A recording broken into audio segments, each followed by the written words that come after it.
कर सकते हैं ना अपने घर में। मेरा एक ही कहना है, अमेरिकन साबुन नहीं बिके, अमेरिकन क्रीम ना बिके, अमेरिकन टूथपेस्ट ना बिके, और अंत में अमेरिका की दवा मत खाइए कोई भी। बहुत अमेरिकन कंपनियां यहाँ के दवाएं बेच रही हैं, जैसे विक्स, ये अमेरिकन कंपनी की दवा है विक्स, बेनेड्रिल, और अमेरिकन कंपनी की दवाएं हैं, एली लिली एक बड़ी अमेरिकन कंपनी है, जॉनसन एंड जॉनसन एक बड़ी अमेरिकन कंपनी है, प्रॉक्टर एंड गैम्बल, ये सब दवाएं बेचने आए हैं, धंधा करने। इनकी दवाओं पे कभी भरोसा मत करिए, क्योंकि जो दवाएं वो यहां बेच रहे हैं वो दवाएं अमेरिका में बंद हैं 20 साल से, और गवर्नमेंट ऑफ अमेरिका ने उनको पॉइजन डिक्लेयर किया, वो दवाएं यहां पर धड़ल्ले से बेच रहे हैं। आपको अमेरिका की सबसे खतरनाक जो दवा दी जा रही है आजकल, वो हार्ट पेशेंट को दी जा रही है। आप में से किसी को भी भगवान ना करे हार्ट अटैक आए, लेकिन आ गया तो आप जाएंगे डॉक्टर के पास, आपको मालूम है कि एंजियोप्लास्टी ऑपरेशन आपका होता है। एंजियोप्लास्टी ऑपरेशन में एक स्प्रिंग डाली जाती है आपके शरीर में, उसको स्टंट कहते हैं, ये अमेरिका से आता है।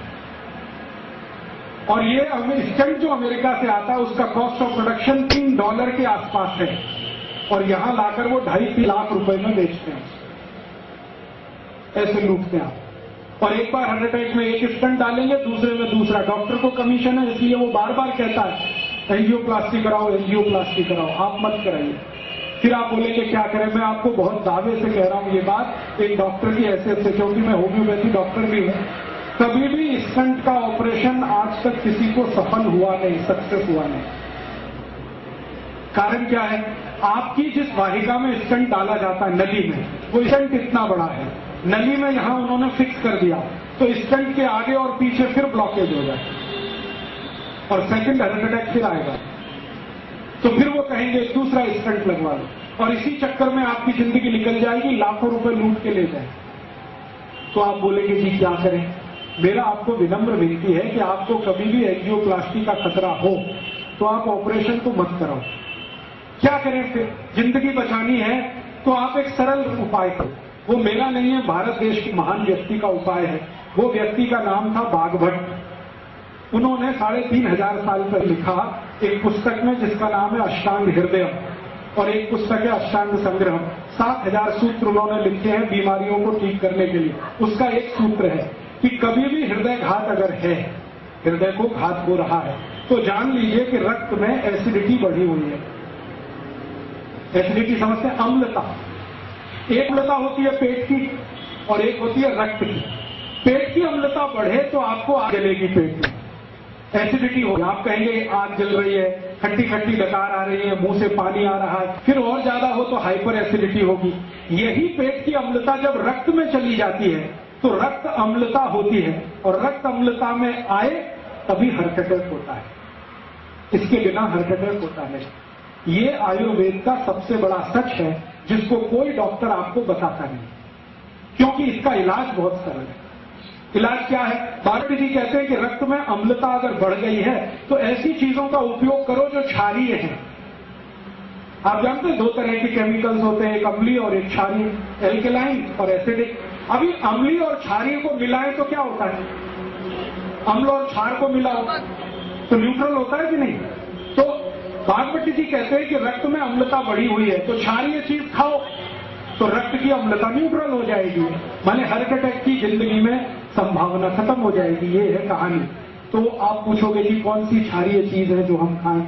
आपके रसोई घर में सवेरे से शाम तक इतनी चीजें हैं जो क्षारीय ही है। अगर उन्हीं को खाना शुरू करो तो हार्ट अटैक ना आए, और कभी आ जाए तो दोबारा आने का चांस ना। क्या क्षारीय चीज है? सबसे ज्यादा क्षारीय चीज आपके घर में है दूधी। दूधी है ना, सब्जी के रूप में आप खाते हैं। इससे ज्यादा क्षारीय कोई चीज ही नहीं।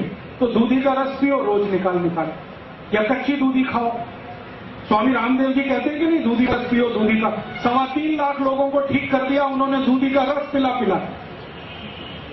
और उनमें हजारों डॉक्टर हैं जिनका खुद हार्ट अटैक होने वाला था, वो दूधी का रस पी पी के आते हैं। क्योंकि मैं हरिद्वार जाता हूं रामदेव जी के यहाँ, तो हजारों डॉक्टर इस देश के वहां जाते हैं, चुपचाप दूधी का रस पीते हैं 3-3 महीने 4-4 महीने, आके फिर क्लिनिक पर बैठ जाते हैं। वो बताते नहीं हम कहाँ गए थे, वो कहते हम न्यूयॉर्क गए थे, जर्मनी गए थे ऑपरेशन करने, वो रामदेव जी के वहां गए थे। वो 3 महीने दूधी का रस पी के आए हैं, हार्ट अटैक ठीक हो गया है, आके फिर ऑपरेशन पे लग गए हैं। और वो इतने हराम हरामखोर है कि आपको नहीं बताते कि आप भी दूधी का रस पियो। आप तो दूधी का रस पियो। इसको जो रामदेव जी कहते हैं ना, वो भी बागभट्ट जी के ही आधार पे कहते हैं। बागभट्ट जी कहते हैं कि रक्त की अम्लता कम करने की ताकत सबसे ज्यादा दूधी में है, तो दूधी का रस पियो। कितना पियो? रोज 200 मिलीग्राम पी लो। कब पीना? सवेरे पी लो, नाश्ते में। नाश्ते में नहीं तो भोजन के बाद पी लो, आधे घंटे के बाद पी लो। और दूधे के रस की और ज्यादा क्षारपन बढ़ाना हो तो दूसरी क्षारीय चीज हमारे घर में है, वो है तुलसी। तुलसी बहुत क्षारपन है, तो तुलसी का रस मिला दो। और एक तीसरी चीज है, वो क्षारीय है, उसका नाम है पुदीना। पुदीने का रस उसमें मिला दो। और एक क्षारीय चीज है अपने घर में, काला नमक। और एक है सेंधा नमक। ये काला और सेंधा नमक क्षारीय है, लेकिन बाजार से जो आता है ना आयोडीन युक्त, ये अम्लीय है। ये आयोडीन युक्त नमक के चक्कर में मत फंसना। काला नमक खाओ, नहीं तो सेंधा नमक। तो सेंधा नमक ले लो, थोड़ा दूधी का रस ले लो, थोड़ा तुलसी का रस ले लो, पुदीने का रस ले लो, कोतंबीर का रस भी क्षारीय है। ये सब क्षारीय मिला मिला के रोज पियो। 3 महीने में आपका ब्लॉकेज निकल जाएगा, अम्लता कम हो जाएगी, 2.5-3 लाख रुपए फालतू खर्च होने से बच जाएंगे। और जो बच जाए तो गौशाला को दान कर देना, तो गौशाला का भी फायदा है। डॉक्टर को देने से अच्छा